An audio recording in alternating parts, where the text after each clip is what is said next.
केरला के गवर्नर आरिफ मोहम्मद खान जी, मुख्यमंत्री श्री पिनाराई विजयन जी, केंद्रीय मंत्रिमंडल के मेरे सहयोगीगण, अन्य महानुभाव, देवी और सज्जनों, मैं धन्यवाद देता हूं श्रीमान सर्बानंद सोनोवाल जी की टीम, श्रीमान श्रीपद यशो नाइक जी और हमारे साथी श्रीमान वी मुरलीधरन जी, श्रीमान शांतनु ठाकुर जी, एला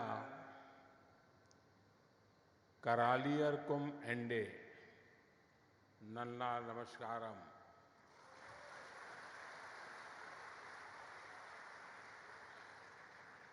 आज मेरे लिए बहुत सौभाग्य का दिन है। सुबह मुझे गुरुवायूर मंदिर में भगवान गुरुवायूरप्पन के दर्शन करने का सौभाग्य मिला और अब मैं केरला की ईश्वर रूपी जनता जनार्दन के दर्शन कर रहा हूं। मुझे यहां केरला के विकास के उत्सव में हिस्सा लेने का अवसर मिला है। साथियों, कुछ ही दिन पहले अयोध्या में महर्षि वाल्मीकि इंटरनेशनल एयरपोर्ट का लोकार्पण करते हुए मैंने केरला में स्थित रामायण से जुड़े 4 पवित्र मंदिरों नालंबलम की बात की थी। केरला के बाहर बहुत लोग नहीं जानते कि ये मंदिर राजा दशरथ के 4 पुत्रों से जुड़े हैं। ये सौभाग्य की बात है कि अयोध्या में राम मंदिर की प्राण प्रतिष्ठा से कुछ दिन पहले ही मुझे त्रिपुरायर के श्री रामस्वामी मंदिर के दर्शन करने का अवसर मिला। महाकवि एळुच्चन रचित मलयालम रामायण के कुछ छंद सुनना अपने आप में अद्भुत है। केरला के कई महत्वपूर्ण कलाकारों ने भी अपनी भव्य प्रस्तुतियां से मन मोह लिया। केरला वासियों ने वहां कला, संस्कृति और अध्यात्म का ऐसा वातावरण बना दिया जैसे पूरा केरला ही अवधपुरी है। साथियों, आजादी के अमृतकाल में भारत को विकसित राष्ट्र बनाने में देश के हर राज्य की अपनी भूमिका है। भारत जब समृद्ध था, जब ग्लोबल जीडीपी में हमारी भागीदारी बहुत बड़ी थी, तब हमारी ताकत हमारे पोर्ट से, हमारे पोर्ट सिटीज थे। आज जब भारत फिर से ग्लोबल ट्रेड का एक बड़ा केंद्र बन रहा है, तब हम फिर से अपनी समुद्र शक्ति को बढ़ाने में जुटे हैं। इसके लिए केंद्र सरकार समुद्र किनारे बसे कोच्चि जैसे शहरों का सामर्थ्य और बढ़ाने में जुटी है। हम यहां के पोर्ट्स की कैपेसिटी को बढ़ाने पर काम कर रहे हैं, पोर्ट इंफ्रास्ट्रक्चर पर निवेश कर रहे हैं, सागरमाला परियोजना के तहत पोर्ट्स की कनेक्टिविटी बढ़ाई जा रही है, साथियों, आज यहां देश को अपना सबसे बड़ा ड्राई डॉक मिला है। इसके अलावा आज शिप बिल्डिंग, शिप रिपेयरिंग और एलपीजी इंपोर्ट टर्मिनल इंफ्रास्ट्रक्चर का भी लोकार्पण हुआ है। ये सुविधाएं केरला और भारत के इस दक्षिणी क्षेत्र के विकास को गति देंगी। Made in India aircraft carrier INS Vikrant के निर्माण का ऐतिहासिक गौरव कोच्चि शिपयार्ड के पास है। इन नई सुविधाओं से शिपयार्ड की कैपेसिटी कई गुना बढ़ जाएगी। मैं केरला के निवासियों को इन सुविधाओं के लिए बधाई देता हूं। साथियों, पोर्ट, शिपिंग और इनलैंड वाटरवेज के सेक्टर में ईज ऑफ डूइंग बिजनेस बढ़ाने के लिए पिछले 10 वर्षों में केंद्र सरकार द्वारा अनेक रिफॉर्म्स किए गए हैं। इससे पोर्ट्स में अधिक इन्वेस्टमेंट आया है और ज्यादा एम्प्लॉयमेंट जनरेट हुआ है।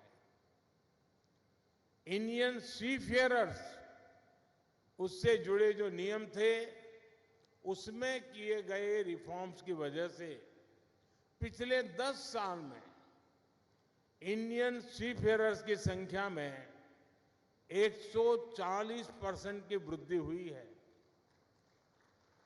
देश के भीतर वाटरवे के उपयोग से अब पैसेंजर और कार्गो ट्रांसपोर्ट में नई तेजी आई है।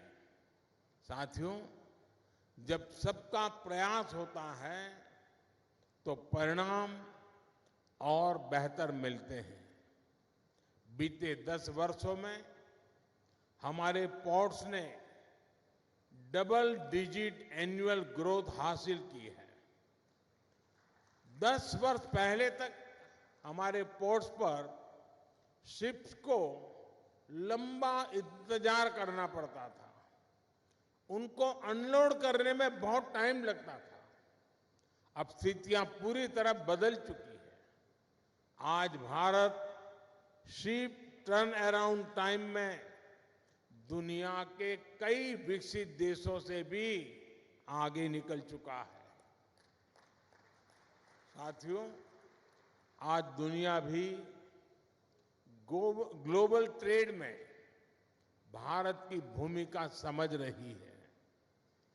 G20 समिट के दौरान भारत ने middle east, Europe economic corridor के जी प्रस्ताव पर सहमति बनी। वो इसी भावना का प्रमाण है। ये कॉरिडोर विकसित भारत के निर्माण को बहुत बल देगा।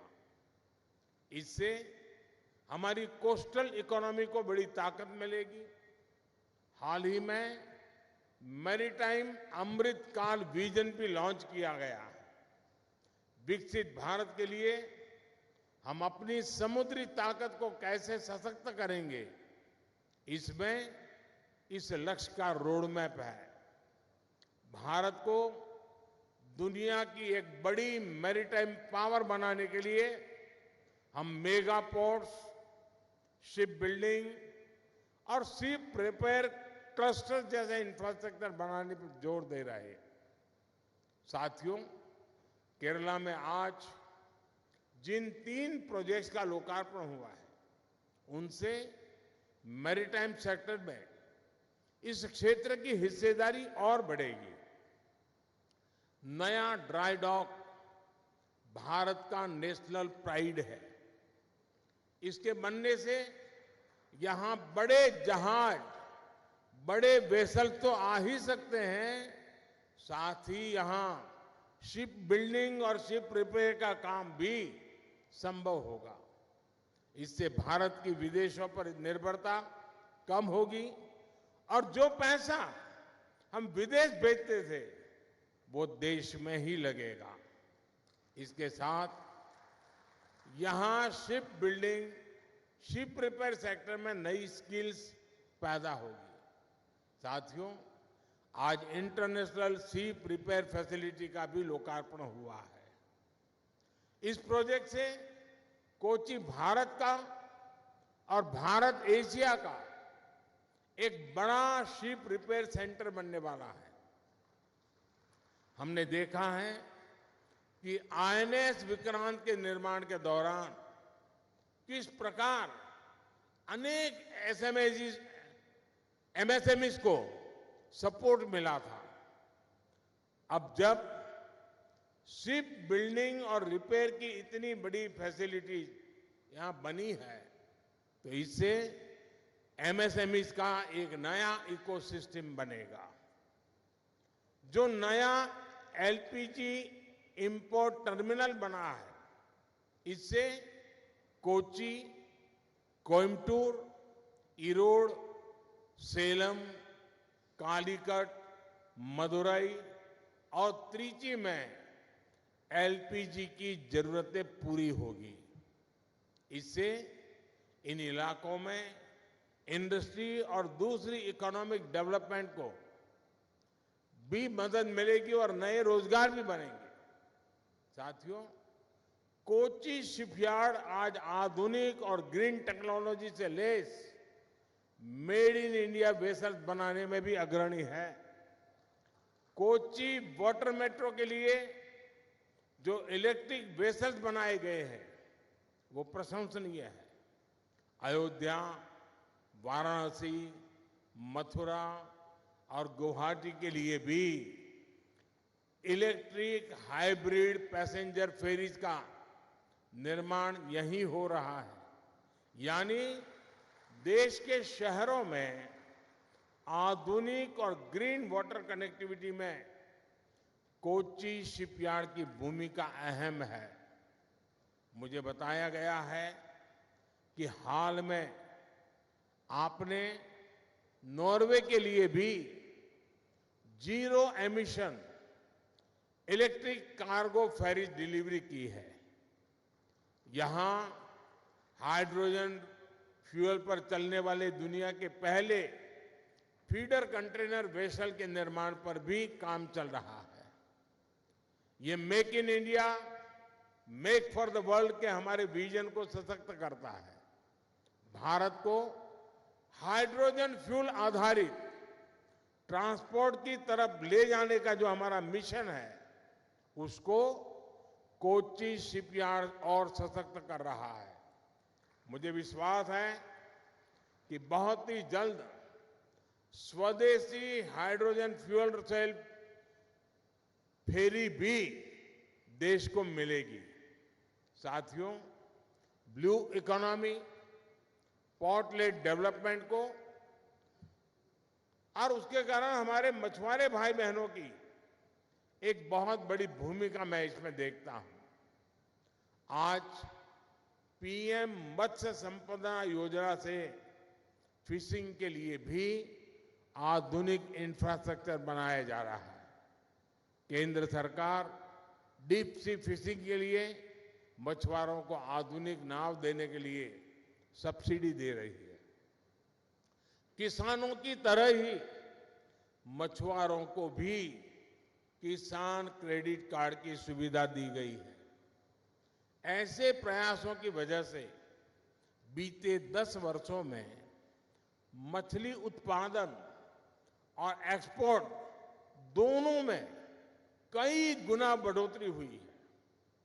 आज केंद्र सरकार सी फूड प्रोसेसिंग में भारत की हिस्सेदारी को और बढ़ाने का प्रयास कर रही है। इससे भविष्य में हमारे मछुआरे साथियों की आय भी बहुत बड़ी वृद्धि होगी, उनका जीवन और आसान होगा। केरला का निरंतर तेज विकास हो, इसी कामना के साथ नए प्रोजेक्ट की मैं फिर से एक बार आप सबको बहुत बहुत बधाई देता हूं। आप सभी को शुभकामनाएं। धन्यवाद।